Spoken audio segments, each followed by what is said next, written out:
बिस्मिल्लाहिर्रहमानिर्रहीम। दोस्तों, साइंस और टेक्नोलॉजी की मदद से हमारी ज़िंदगी दिन ब दिन आसान होती जा रही है।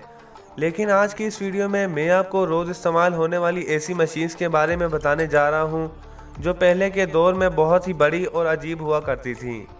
दोस्तों, मेरा नाम है मुबीन और आप देख रहे हैं मेरा चैनल मुबीन अहमद।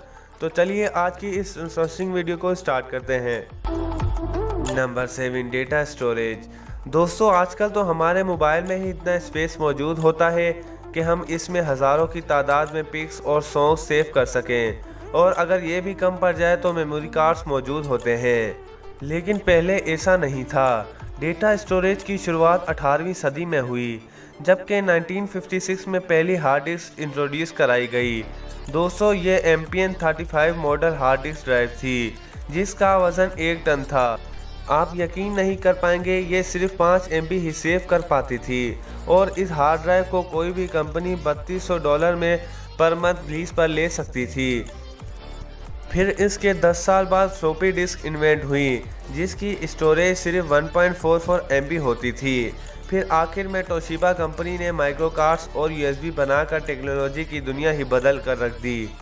सबसे पहली USB 8 MB स्पेस रखती थी, लेकिन आजकल के माइक्रो कार्ड भी 1 टेराबाइट डेटा सेव कर सकते हैं।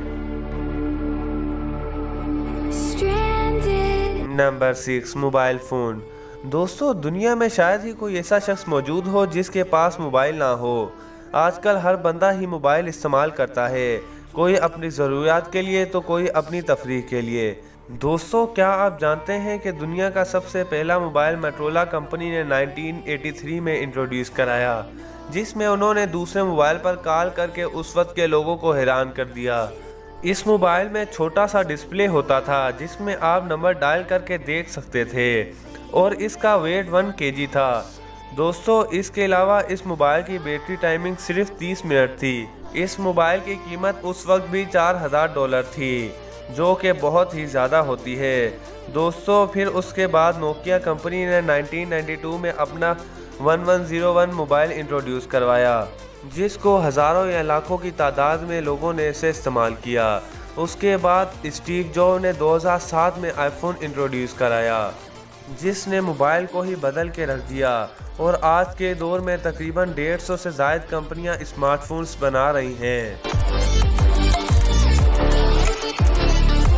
Number 5, computer. दोस्तों, कंप्यूटर रोज़मर्रा की ज़िंदगी में इस्तेमाल होने वाली एक बेहतर मशीन है, लेकिन जो हम कंप्यूटर इस्तेमाल करते हैं वो 1992 में कुछ ऐसे हुआ करते थे।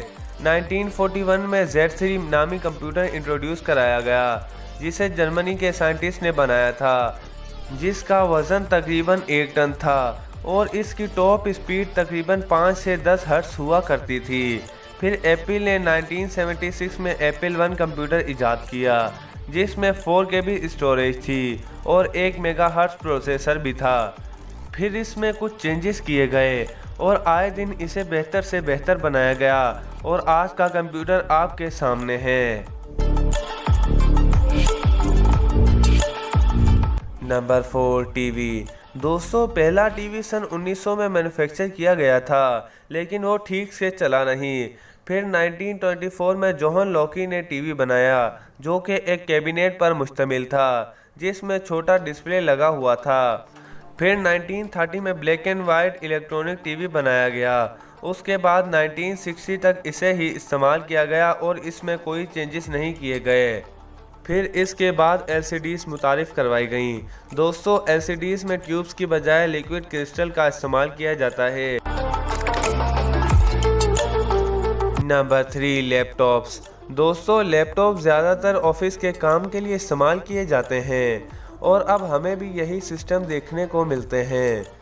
दुनिया का पहला लैपटॉप ओसबर्न 1 था, जिसे 1981 में बनाया गया था। अगर इसके साइज़ की बात की जाए तो ये एक सिलाई मशीन जितना था, जिसका वेट तकरीबन 11 किलो था। फिर 1991 में IBM ने पहला पोर्टेबल कंप्यूटर इंट्रोड्यूस करवाया, जिसे लैपटॉप का नाम दे दिया गया, और ये बैटरी पर चलता था। Number 2, calculator.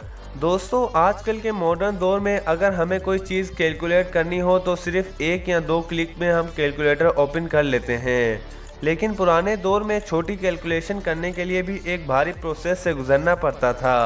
दुनिया का पहला कैलकुलेटर कुछ ऐसा होता था जिसे आप अपने मोबाइल की स्क्रीन पर देख सकते हैं। इस कैलकुलेटर को 1820 में बनाया गया था क्योंकि वर्ल्ड वॉर में फौज को कैलकुलेशन की बहुत ज़रूरत होती थी। जब इसे बनाया गया था उस वक्त इसका नाम इनेक रखा गया था। फिर 1946 में एक और कैलकुलेटर बनाया गया जिसका वजन 30 टन था। फिर 1980 में पॉकेट कैलकुलेटर बनाए गए जिन्हें हर स्टूडेंट इस्तेमाल करता है। Number 1, reading.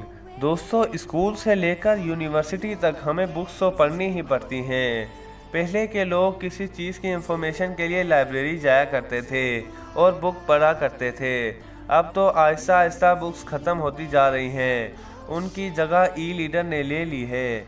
1997 में ई कंपनी ने ई बुक इन्वेंट किया था, तो उसके बाद इसे मार्क ज़करबर्ग ने ख़रीद लिया। फिर इसमें बहुत सी चेंजेस आई और अब इसकी रैम ही तकरीबन 8 GB होती है और आप इसमें 2000 से ज़ायद बुक सेव कर सकते हैं। दोस्तों उम्मीद करता हूं कि आपको मेरी वीडियो ज़रूर पसंद आई होगी। अगर वीडियो पसंद आई हो तो वीडियो को लाइक कीजिए और अपने दोस्तों के साथ ज़रूर शेयर कीजिए और मज़ीद इन्फॉर्मेटिव वीडियोस देखने के लिए मेरे चैनल को ज़रूर सब्सक्राइब कीजिए। इजाज़त दीजिए, अगली वीडियो तक अल्लाह हाफिज़।